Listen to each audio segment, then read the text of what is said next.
Every time I walked through the front door, I could feel the tension in the air. Janice's once warm embraces had turned into cold, distant nods. Our conversations, which used to be filled with laughter and shared dreams, had become stilted and awkward. It was as if an invisible wall had been erected between us. I was on the outside looking in point one evening. Tom said, "Tom, we need to talk." She sat down. For dinner, I looked up from my plate. My heart was racing, thinking, "What's on your mind, Janice?" "I've been promoted at work," she replied, looking everywhere but at me. "Darren has invited us to spend the weekend at his country estate to celebrate." "That's great news. Why didn't you tell me sooner?" I replied, trying to sound enthusiastic. "It's been in the works for a couple of months." "I'm sorry," she said, her eyes finally meeting mine. "I should have told you." "I'm sorry, I should have told you. Things have just been complicated." I nodded, feeling a knot form in my stomach. "Do you think this trip will help us reconnect?" "I hope so," she replied, forcing a smile. "These will be weekends you'll never forget." "Yeah," I said, trying to match her smile. "Let's hope so." The next few days were a whirlwind of preparation. I took Friday off to extend the weekend. My father, who my boss was kind enough to let me leave early on Thursday, so I hurried home to pack and hit the road. The trip to Darren's estate would take a good 3 hours, considering the highway traffic and the narrow, winding roads leading to his place. As I loaded our bags into the truck and helped Janice finish packing the food, I couldn't shake the feeling that something wasn't right. The past 2 months had been tough. Janice had become moody, snapping at me without any apparent reason. Our once vibrant social life had dwindled to almost nothing. I tried to help her overcome whatever was troubling her, but she simply brushed me off, saying she would deal with it herself. "Do you have everything?" I asked. I tried to make conversation as I secured the last bag. "Yes, I think so," she replied, her tone clipped. I glanced at her, hoping to catch her eye, but she was busy checking her phone. I sighed inwardly and closed the truck's tailgate. "Ready to go?" I asked, forcing a cheerful tone. "Yeah," she said, finally, looking up. "Let's get this show on the road." The drive was long and silent. Janice dozed off, leaving me alone with my thoughts. I replayed our conversations over the past few weeks, trying to pinpoint where things had gone wrong. Over the next few weeks, I tried to figure out what had gone wrong. Was it something I said or did? Or was there something more to her distant behavior? We arrived at Darren's estate as the sun was setting. The place was as grand as I had imagined, if not more so. Darren himself came out to greet us. His voice was booming with false warmth. "Tom, welcome," he exclaimed, spreading his arms wide. "I hope you had a safe." "Thanks, Darren," I replied, shaking his hand. "It's nice to be here. Let me show you to your room."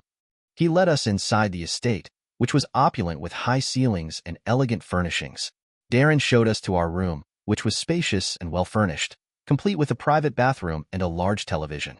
"I hope you'll be comfortable here," Darren said, handing us key cards. "Breakfast is at 7 o'clock. 30 a.m. "Thanks," I said, trying to sound appreciative. It looked great that night as I lay in bed next to Janice. I reached out to her, but she turned away. It had become a familiar routine, and I couldn't help but feel a pang of sadness. "I love you, Janice," I whispered. "I love you too, Tom," she replied, but her words felt hollow. I stared at the ceiling, my mind racing. Something was definitely wrong, and I had a feeling this weekend would bring it all to light. I was hoping it would provide the answers I was looking for, even if they weren't the ones I wanted to hear. Morning came too soon. The sun's rays filtered through the heavy curtains, and I woke to the sound of Janice moving about the room. She was already dressed, and her hair pulled back in a neat ponytail. "Good morning," I said, sitting up and rubbing my eyes. "Morning," she replied without looking at me. "We should get ready for breakfast," Darren said. "It's at 7 o'clock. 30, I nodded, feeling a familiar sense of dread in the pit of my stomach. I got dressed quickly and followed Janice downstairs. The dining room was just as opulent as the rest of the estate, with a long table set with fine china and silverware. Darren was already there chatting with a few other guests. "Good morning, everyone," he called out as we entered. "I trust you're doing well." "Yes, thank you," I replied, forcing a smile. "The room is very comfortable." "I'm glad to hear it," Darren said. "Please have a seat." We took our seats and breakfast was served. The food was delicious, but I could barely taste it. My mind was elsewhere, caught in the web of my own suspicions and fears. I glanced at Janice, who was chatting politely with the other guests, but her eyes seemed, "How do you like the estate?" Darren asked, breaking into my thoughts. "It's impressive," I replied, trying to sound enthusiastic. You've done a great job with the place, Darren replied, his smile wide. I've put a lot of work into it, I said. Thank you. I'm glad you appreciate it, Darren replied. The conversation flowed around me, but I couldn't shake the feeling that something was terribly wrong. Janice's forced smiles and distant eyes only added to my unease. I was hoping this weekend would provide the answers I was looking for, even if they weren't the ones I wanted to hear. The next morning, I found myself standing by a serene pond, with still waters reflecting the clear blue sky. Eva, one of Darren's colleagues, had asked me to meet her there. She had a knowing look in her eyes. Her eyes told me she had something important to say. Tom, you're a smart man. I think you've already figured out what's going on here. I have my suspicions, I replied, my heart pounding, but I need to hear it from you. Eva sighed, glancing around to make sure we were alone. She stepped closer, her eyes serious. Darren expects obedience from everyone around him, including Janice. He wants to sleep with your wife, and he expects you to accept it. My blood ran cold. The words hung in the air heavy and terrible. If I don't, he has ways of making your life very difficult. Eva said, her voice barely above a whisper. But there's more. Tonight, he's planning something that will humiliate you in front of the other partners. I clenched my fists, feeling a surge of anger and helplessness. Thanks for the warning, Eva. I appreciate it.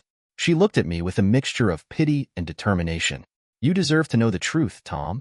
I'm sorry it had to come to this. I nodded, my mind racing with possibilities. How long has this been going on for? As long as I've known him, Eva replied. Darren is used to. He gets what he wants and sees people as pawns in his game. I took a deep breath to steady my nerves. What about Janice?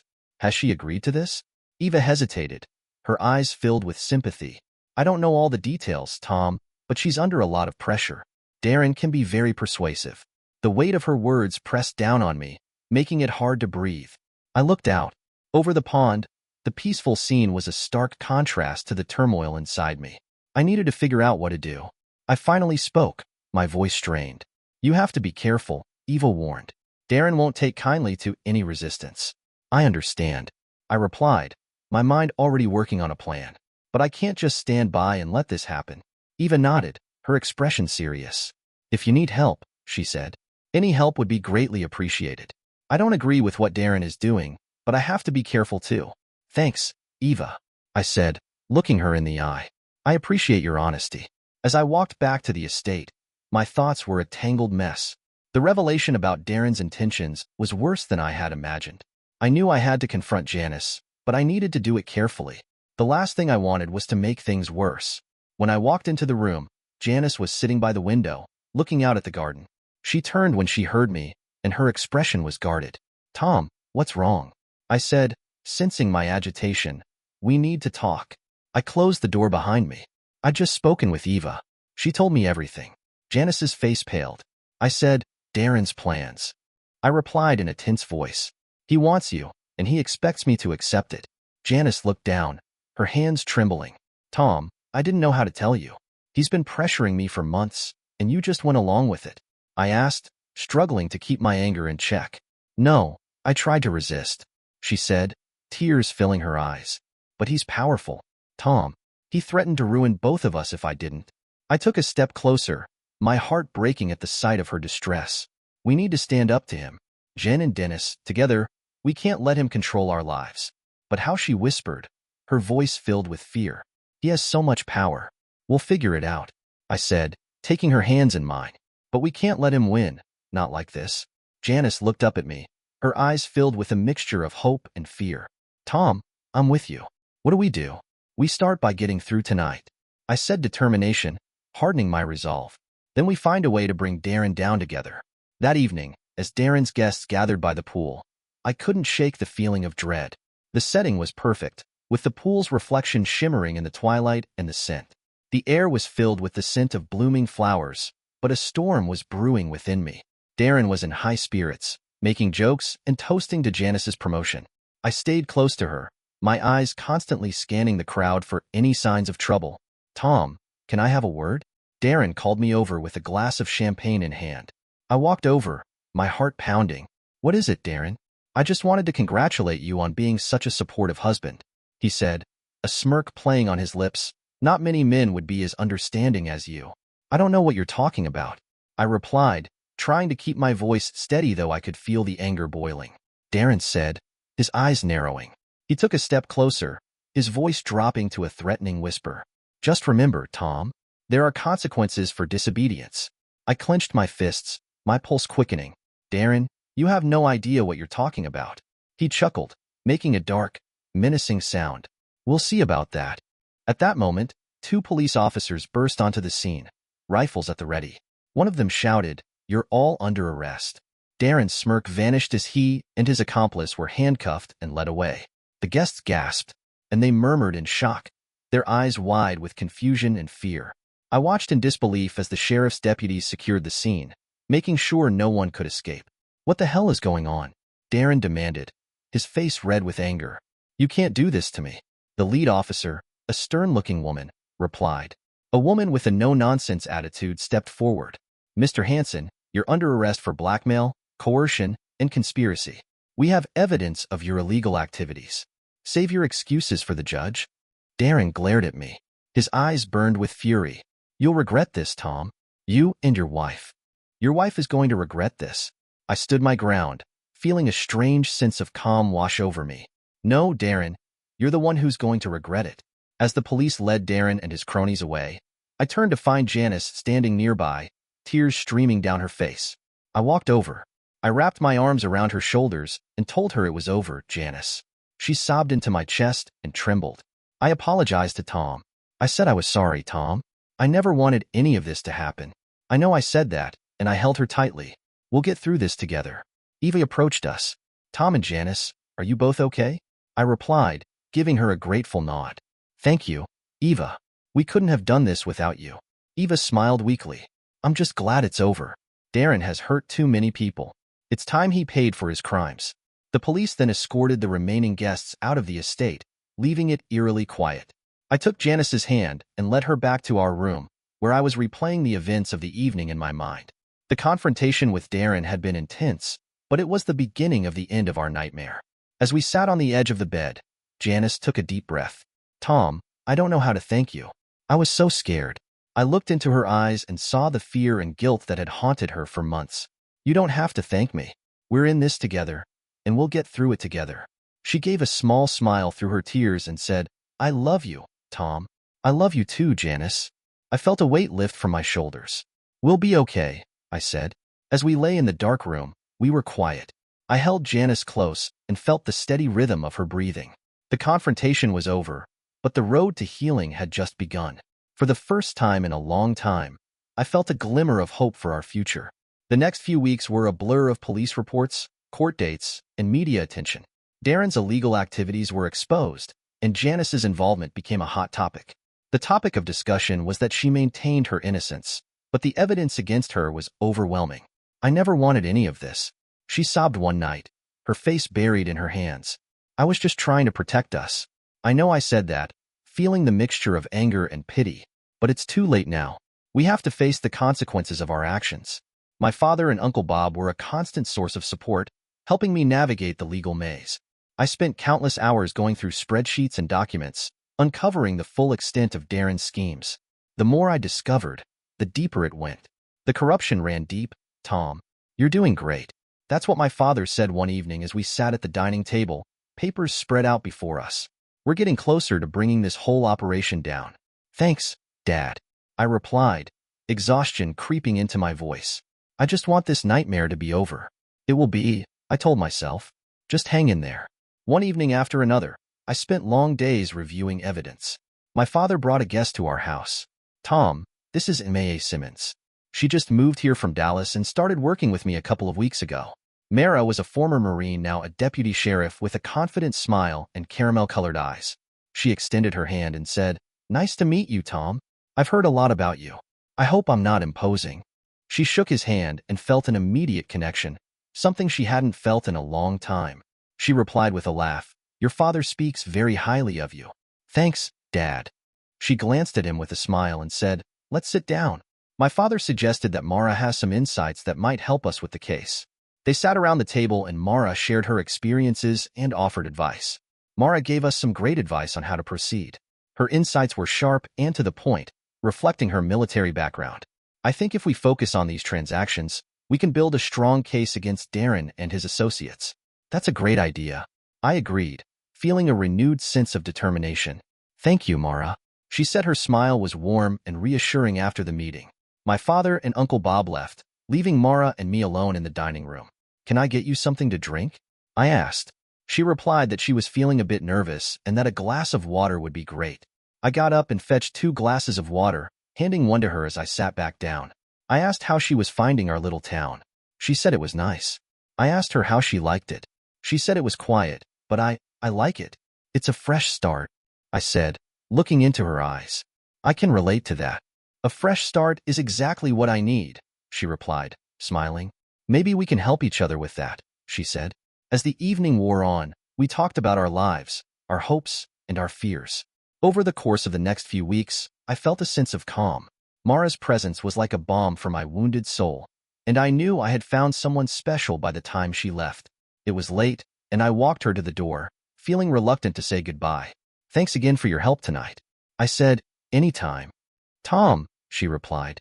She gave me a warm smile and said, if you ever need to talk, you know where to find me. I'll definitely take you up on that. I watched her walk to her car as I closed the door behind her. I felt a flicker of hope. The road ahead was still long and uncertain, but with Ma's support, the unwavering strength of my family gave me the confidence to face whatever challenges came our way that night. As I lay in bed, I thought about the future. The past few weeks had been a whirlwind of chaos and uncertainty, but I felt stronger and more determined than ever with Mara by my side. I was ready to face whatever challenges lay ahead together. We would find our fresh start as the months passed. I found myself spending more and more time with Ma. She was strong, intelligent, and understanding. Everything I needed after the chaos of the past year. Our connection deepened. As time went by, I started to feel like my normal routine was returning to my life. One evening after dinner, we were sitting on the porch enjoying the cool breeze when I turned to Mara and asked, "Are you free this Saturday?" My heart was pounding a little, and I said, "I'd like to take you out if you don't mind." "I'd love to." I was really happy when she replied with a smile that made my heart skip a beat. "Let's make it a date." Saturday came quickly, and we decided to spend the day exploring the local farmers market. We wandered through the stalls, sampling fresh produce and admiring handmade crafts. It felt good to do. Something so simple and carefree, she said, handing me a slice of juicy peach. I took a bite, savoring the sweet flavor. "Delicious," I said, wiping the juice from my chin. "You have great taste." "Thanks," she said with a laugh. "I know my peaches." After the market, we had lunch at we popped into a cute little cafe and then took a walk in the nearby park along a tree-lined path. I felt a sense of contentment that I hadn't felt for a long time. "Mara, I'm really glad we met," I said, stopping to look at her. "You've been a great support to me." "I feel the same way, Tom," she replied, her eyes sparkling. "You've helped me find my footing here, and I can't imagine my life without you now." Our relationship blossomed quickly. Mara was a breath of fresh air, a reminder that life could be beautiful and fulfilling even after the darkest of times. We spent our weekends exploring new places, cooking meals together, and simply enjoying each other's company. On the anniversary of Darren's arrest, we stood together by the same pond where Eva had revealed the truth to me. The water was calm, reflecting the setting sun in shades of orange and pink. "It's been a crazy year," I said, looking out over the water. "So much has changed." "I agree," said Mara, taking my hand. "I'm glad we found each other." "Me too," I said, squeezing her hand. "Here's to new beginnings." We stood there in comfortable silence, watching the sun dip below the horizon. The air was filled with the gentle sounds of nature, a peaceful contrast to the turmoil of the past. "I never thought I'd find happiness again," I admitted. My voice was soft, but with you, I feel like anything is possible. Mara turned to me, her expression serious. "Tom, you deserve to be happy. I'm really happy you've been through so much and come out stronger. I'm proud of you, thank you. I couldn't have done it without you." She smiled, her eyes shining with affection. "We make a good team," we said, standing there as the sun set on the horizon. I felt a sense of peace I hadn't felt in a long time. The past was behind me, and a bright future lay ahead. Mara was my anchor, my confidant and my partner in this new chapter of life. "I love you, Mara." I said the words easily. "I love you too, Tom," she replied, leaning in for a kiss as our lips met. I knew that this was just the beginning of a beautiful journey together. With Mara by my side, I was ready to face whatever challenges life might bring. Together, we would build a future filled with love, hope, and endless possibilities. We walked back to the car hand in hand, leaving the pond and the past behind. The road ahead was uncertain, but with Mara by my side, I knew we could handle anything. Years of new beginnings and the promise of a brighter tomorrow lay ahead.